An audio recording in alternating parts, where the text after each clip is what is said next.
భారతదేశంలో పార్లమెంట్ అనేది ప్రజాస్వామ్యానికి హృదయం. ప్రజల సమస్యలు చర్చకు రావాలి, చట్టాలు రూపొందాలి, ప్రభుత్వాన్ని ప్రశ్నించాలి. ఇవన్నీ జరగాల్సింది పార్లమెంట్లోనే. కాని తరచూ జరిగే వాయిదాలు, గందరగోళం, సభ నిలిపివేతలు మనకొక పెద్ద నిజాన్ని గుర్తుచేస్తున్నాయి. ఇది కేవలం రాజకీయ నష్టమే కాదు, భారీ ఆర్థిక నష్టం కూడా. 1 నిమిషం ఖర్చు ఎంత?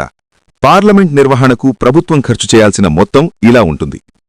ప్రతి నిమిషం 0.25 లక్షల రూపాయలు, ప్రతి గంట 1.5 కోట్ల రూపాయలు, 6 గంటల పనిదనానికి 9 కోట్ల రూపాయలు. ఇది కేవలం భవనం ఖర్చు కాదు. ఇందులో ఎంపీల జీతాలు, భత్యాలు, భద్రతా బలగాలు, సిబ్బంది జీతాలు, lights, power, recording system, travel and hospitality లాంటివన్నీ కలిసే ఈ మొత్తం. సభ ఆగితే ఎవరి డబ్బు వృధా అవుతోంది?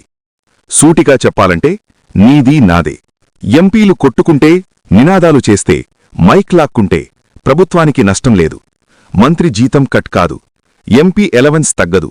కాని రైతుల సమస్యలు వాయిదా, నిరుద్యోగంపై చర్చలేదు, ధరల పెరుగుదల మౌనంగా ఉంటుంది. కాని ఖర్చు మాత్రం ఆగదు, నీ పన్నుతో కొనసాగుతూనే ఉంటుంది.